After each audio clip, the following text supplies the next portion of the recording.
Hey guys, it's Kusi. Hello there. Welcome back to the already 5th episode of being considered C tier. Fearware we will probably put into C tier. It's just getting outshined by arms in every single way. C tier, huh? Does this look like C tier to you?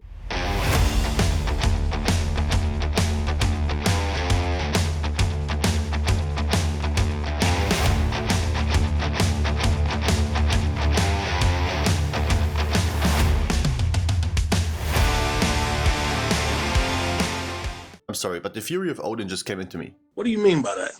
In the last episode, we managed to get our first +8 key done, to secure an absolute disappointment in the vault. I should have gone with the sockets, man. And we continued our grind for a second item by choice by doing the 4 mythic dungeon weekly, where I teased my choice in the end of the last episode. We also made huge jumps on the scoreboard considering our mythic plus rating, and this episode will be no different. You're joking. Because this is a new week, we got new affixes and tyrannical again to deal with, which was very hard to do in the first week of the season. But we got big keys, big damage and some very close calls because one of the just mentioned affix. We also attempt our first +10 key today to secure the ultimate flex, a portal to the dungeon that you can just fly in like 30 seconds. Oh my god, I love it. I fucking love it! So, if that sounds like a roller coaster of an episode to you, then make sure to hit the like button, and if you're new here, make sure to subscribe so you won't miss another upload. With that being said, make sure to grab a drink, get comfy, and enjoy the Rise Out of the C tier episode.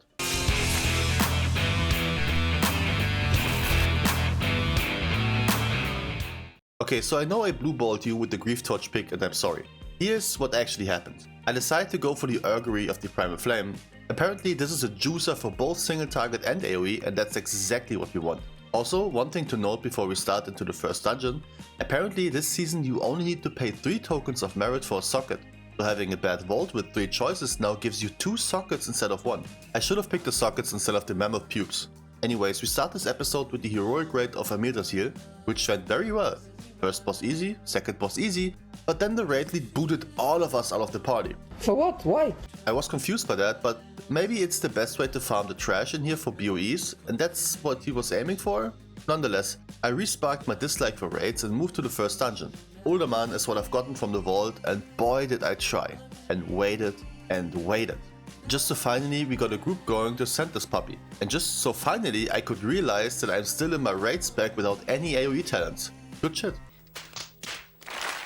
So like a little bitch boy, I waited for my CDs to return, to step out and change them. What a start. The first boss, well technically the second boss is the first boss one should do in here. This dude needs to be lusted. Insanely annoying. A few things to make life easier for your party in general here. If you're a range, kick. There will be 4 ads spawning and one of them is a caster, so make it easy for your tank please. The other one is to use the self CD once the totem spawns. This thing does some good damage, which can be sometimes very hard to deal with. So help your healer to help you. And nuke the totem obviously. Big bad totem. I reckon you guys are all insane gamers and I won't even have to mention to step out of the blue circle. And while we are at it, let's talk about the other bosses too. But first, affixes. Like I mentioned, Tyrannical's up again. Besides that, Incorporeal's back with a vengeance and we, as a warrior, can't do shit against that. Yes, we do have Stormbolt or Fear Shout, but come on. The level 10 affix this week is Spiteful. Nasty ghost spawning from the dying fight of every trash mob just to hunt people. But more on that later. However, for Incorporeal, you need to get some kind of long duration to see, like Sheep, Trap, Incap or even Mind Control by Priests or Decays. Those dwarves are some kind of motivational boss. I don't even think you can wipe here. Yet a few things to mention here are the Cleave, don't stand in that, and this heavy arrow by Balog. He shoots that sucker straight in the line, so it's very easy to get clipped by that. And well, don't stand in the fire you muppet. Between the second and the third boss, this tank did an absolute wild play. That makes total sense. But I want you to appreciate it. He feared those few mobs in the entrance and then did some DH jumping magic to pull essentially all the trash towards the third boss. And then we just killed them at once. This saved a lot of time.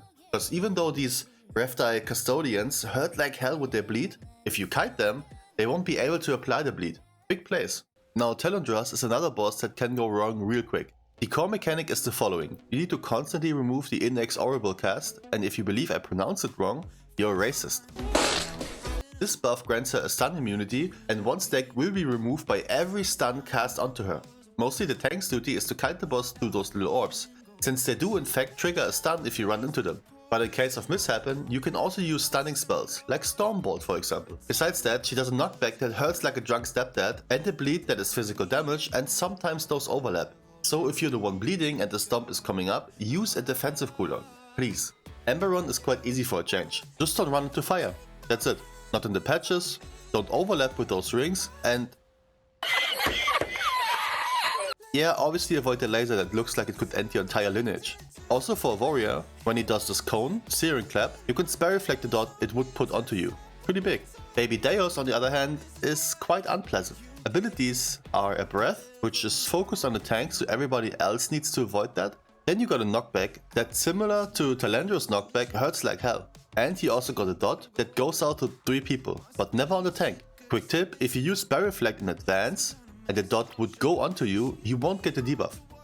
For other players, even though this is a magic debuff, it can also be dispelled by slow removals such as Freedom, Tiger's Lust, Disengage, or even just shapeshifting as a druid will increase your survivability a lot. Try to make sure to remove it from yourself ASAP. Rewind Time Flow is simply an included Bloodlust on crack from the boss.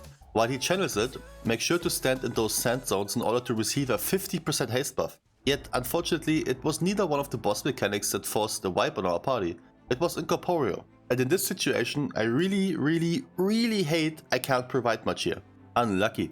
So we still had well over 4 minutes for a second attempt, so no oh man. And so we depleted this key. Is what I would say if I'd be a whiny Gen Z bitch, but this party is full of giga chats. We tightened up our asshole and finished this boss off like good girls. We killed it in time, is what I tried to say. 72 score to an overall of 1944, which means we are knocking on the KSM mark for our journey already. Also got a hero helmet, which will be nice for the future. From this key we end up with the Agatha Academy, but before we go into there, let me quickly remind you that we are in fact on a road to 10k on this channel, and if you watch this far without being subscribed, I mean, come on. If we manage to achieve that goal, there will be a 24-hour stream happening, so make sure to be part of that tournament one day. I really appreciate your support. I won't even say anything here, just enjoy that first pull.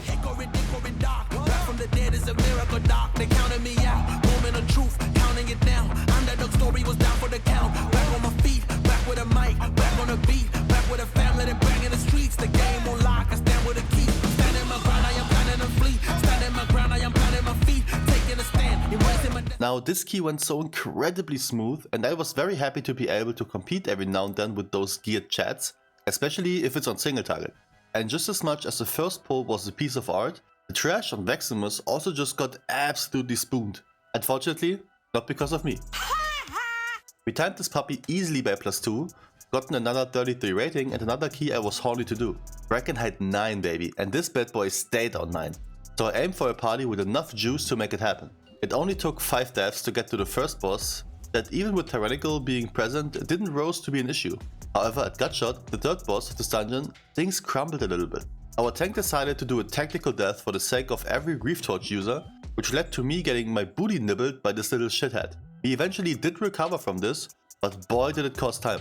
Towards the final boss, I would like to know what the tank thought. We overpulled a lot. Matter of fact, we were done with trash at this point and we could have skipped everything else with Mind Soothe towards the boss.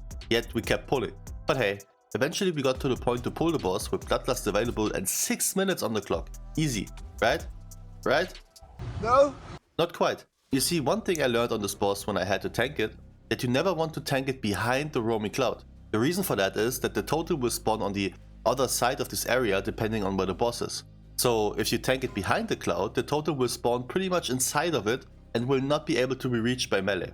Matter of fact, us not being able to tunnel down the totem is what caused us a pull. It took around 7 minutes on overtime to finally play the totems proper and to finish the run. That's okay though. A finished run at least contributes to the vault, and even though we didn't time it, we still got 73 score, the 15th reskin of the Armoredon and the Awakened Mark of Mastery alongside the juicy Season 4 KSM achievement. And just to kick me while I was down, I even got the Signal Flare. Azure Vault was next, and it also stayed on 8 with the intent to get more vault slots, more score and more crests.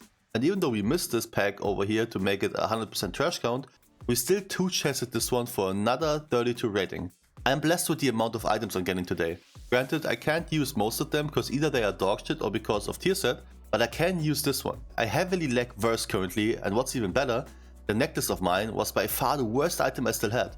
Adventurer Track.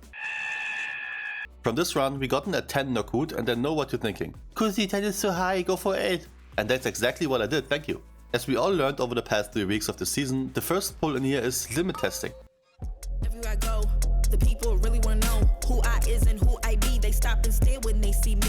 If I said it once, no need to repeat. Run up on me, watch you fall to your knees. Tip my hat when it's time for the kill. Ain't no beast when you I'm pretty sure I could have pumped more with Odin's Fury, but I actually did swap to Onslaught this week to provide more single target DPS. I most likely will swap to Odin's again, just because I like it. But so far I had a few fights where I had 100% uptime on Recklessness and it feels good.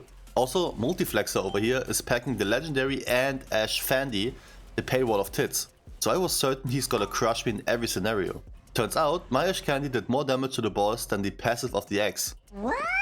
Fury is so dog, it even lets the legendary seem useless. I mean, you're not wrong. Yet because of this party of determined and focused gamers, this run also ended up with a 2 chest.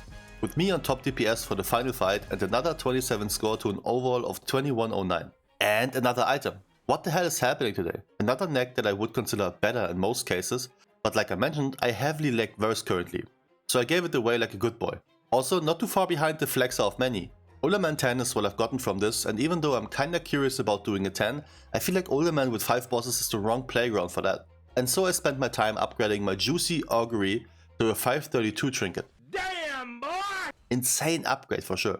Our Blood Decay and Red Paladin came from the realm called Die Aldor, which is German for The Aldor, which is the realm Poke is playing. And guess who Poke's mom is? I was certain the sneaky weasel sent those muppets my way to make it more difficult, but they were actually performing. Also, can we quickly appreciate the fact that there are so many more Death Evoker now, and not just Orcs? It's so cool to finally see the big dragon take flight, man. Similar to the +6 from earlier, we went to Bromok first. Got your boy leading the damage charts on the puppy, quickly drive-byed some dwarves, taught Talendros some anger management, finished Amberon without dying and positioned ourselves for a good shot to time this key in the end. A lot more room to fail than on the last run for sure. And this time, not only did we play the mechanics clean, we also took care of the incorporeals a lot better, which led to a banging +2 on this key for some extra score and no item, never lucky. However, this key brings us to a first attempt to a +10 key. As we all learned by now, 10 is the old 20 and it's the key level that grants the highest reward in terms of item level, both from the actual dungeon and the vault. And if you time a 10, you receive a portal from that dungeon. So saying that my cheeks were clenched is an understatement.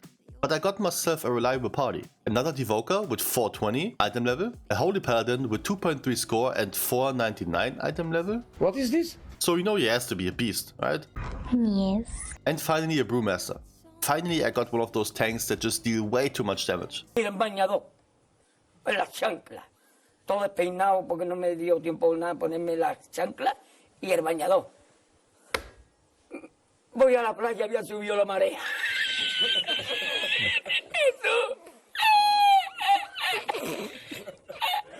Yet on the first pull, which again was a big one, we lusted right away and I was so worried to attack anything here, scared I might get one shot by anything that goes my way. And then I also came to the realization that Spiteful is also part of this week, which doesn't make melee life easier. I really should have went with Piercing Howl for some extra slows on everyone, but I changed that afterwards. Yet we did play this so smooth. Only one death by the healer, maybe because of the lack of HP and some unfortunate spells flying his way, but one death is far less than any other Brackenhide I had this season so far, and with that, we started the first boss. I was curious mainly about the Giga Geared Dragon, and I would have given my right pinky to see this dude blow his load with Bloodlust. And even though the Paladin lacked a bit of gear, his output was insane. Well, it wasn't enough to keep me alive from the Garish Frenzy and the permanent cleave of Rira. Seriously, I always forget about the cleave. So I put myself on a list of mishappens. Then I learned something cool. We did the nowadays normal route of far right on the plague area, and we skipped those big trees in the end. With Invis? No. Soothe? No. Rogue Stealth? We simply waited for them to walk back and then just used this little thing to hop over. It wasn't even difficult and yet I never knew about this. Insane. We made quick work of Barkboy and Gutshot to arrive at the final boss just to witness something I didn't expect. Psych! We killed the boss first try easy peasy and gathered some remaining trash to fill up the necessary percentage. This rewarded us with yet another 38 score and a weapon on the hero track. Finally an item. Man, shut your bitch ass up. After all those keys, I finally was able to upgrade my augury to the max item level of 535, as well as that new weapon to 522 with only flight stones, and with that, this is how we will end our 5th episode of this journey. An item level of 508 with a score of 2174 and our first plus 10 timed, I'd say we are ready. Thank you for watching, and as always, I wish you the most fantastic day whenever you see this. Until I catch you in the next one. Take care.